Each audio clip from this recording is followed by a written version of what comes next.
చివరిగా తొలి వెలుగు చూస్తే కనుక గుట్టలు లేఅవుట్లకు రైతు భరోసా ఇయ్యం వ్యవసాయ భూమి ఉండి రైతు భరోసా రాని వారు దరఖాస్తు చేసుకోవచ్చు. 5 ఎకరాల లోపు భూమి ఉన్న 62 లక్షల మంది రైతు భరోసా ఇచ్చాం.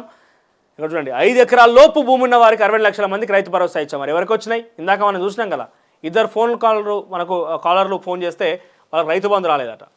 3 ఎకరాలు 4 ఎకరాలకు రైతు బంధు రాలేదట. అక్రమంగా రైతు బంధు పొందిన వారికి భరోసా ఇచ్చే ప్రసక్తే లేదు. రైతు బంధుపై మరోసారి సంచలన వ్యాఖ్యలు చేసిన సీఎం రేవంత్ రెడ్డి. గ్రూప్ 1కు రికార్డు స్థాయిల అప్లికేషన్, తర్వాత రాష్ట్రంలో 37 కార్పొరేషన్ చైర్మన్లు, తర్వాత కవితకు ఈడీ ప్రశ్నల వర్షం, బీఆర్ఎస్కు బిగ్ షాక్, ఒకే రోజు 3 గుడ్ బై. ఇక 100 రోజుల కాంగ్రెస్ పార్టీ పరిపాలనకు సంబంధించి బీఆర్ఎస్ పార్టీ 100 ప్రశ్నలు వేసిందట. తర్వాత గేట్లు ఎత్తిన ఇక మా పార్టీలో చేరికలే తథ్యం అంటూ రేవంత్ రెడ్డి మాట్లాడుతున్న మాట హైలైట్గా ఉన్నాయి. ఇక రేవంత్ ఖబర్దార్ ఒళ్ళు దగ్గర పెట్టుకోమంటూ బీజేపీ ఈటెల రాజేందర్ హెచ్చరిక. ప్రతిపక్షాల ఫోన్ ట్యాపింగ్ చేస్తున్నారు, వ్యాపారులను బ్లాక్మెయిల్ చేసి వసూలు చేస్తున్నారు. రేవంత్ని నెల రోజుల 2 నాలుకల ధోరణి, మోడీ మా పెద్దన్న అంటూనే మోడీ ఏందంటూ వ్యాఖ్యలు. కేసీఆర్కు పట్టిన గతే మీకు పడుతుంది. బీజేపీ అభ్యర్థి ఈటెల రాజేందర్ సంచలన వ్యాఖ్యల తర్వాత పార్టీలో చేరికకు సంబంధించిన అంశాలు హైలైట్గా ఉన్నాయి. ఇంకా తొలివెల్లో రెండో పేజీ విషయానికి వస్తే, కాంగ్రెస్ 100 రోజులు, బీఆర్ఎస్ 100 ప్రశ్నలు.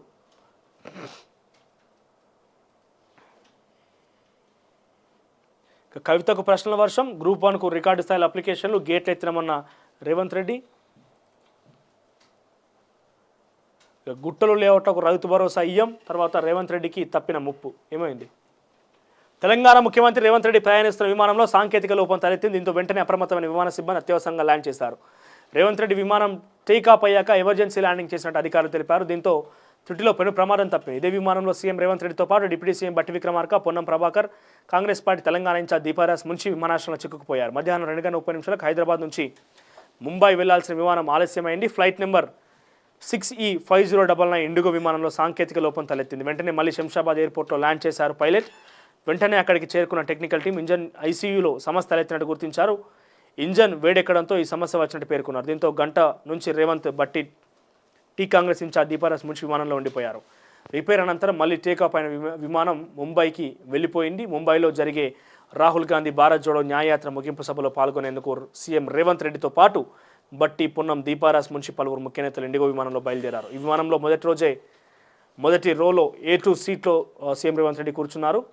ఈ క్రమంలో హైదరాబాద్ నుంచి ముంబైకి మధ్యాహ్నం 2:30 మొత్తం మీద వాళ్ళు వెళ్తున్న విమానంలో ఏదో సమస్యలు ఎత్తి కొంత తప్పిన ముప్పు అంటూ వార్త హైలైట్గా ఉన్నది. ఇక మూడో పేజీ విషయానికి వస్తే, బీఆర్ఎస్కు బిగ్ షాక్, ఒకే రోజు 3 గుడ్ బై. 37 కార్పొరేషన్లు, తర్వాత రేవంత్ ఖబర్దార్ ఒళ్ళు దగ్గర పెట్టుకో అంటూ ఈటెల రాజేందర్ హెచ్చరిక. ఇక చేరిందెవరు, చేరేదెవరు, ఎవరెవరు బీఆర్ఎస్ పార్టీకి గుడ్ బై చెప్పబోతున్నారు సంబంధించిన ఒక వార్త. ఇక మానవాళికి భగవద్గీత సందేశం ఇదే. ఎవరు? సగరం గిరిజ, ఏలూరుట. ఇక నాలుగో పేజీ విషయానికి వస్తే, ప్రేమ నౌక మళ్ళీ వచ్చేస్తోంది. 2027 నాటికి టైటానిక్. ఇక కేజ్రీవాల్ అరెస్ట్ తప్పదా అంటే ఒక వార్త. తర్వాత వాళ్ళు పిచ్ను మార్చారన్న కైఫ్. ఇక మందుబాబులకు గుడ్ న్యూస్, మద్యం సేవించడంలో ఆరోగ్యంపై ప్రభావం చూపుతుంది. ఆల్కహాల్ శరీరం మానసికానికి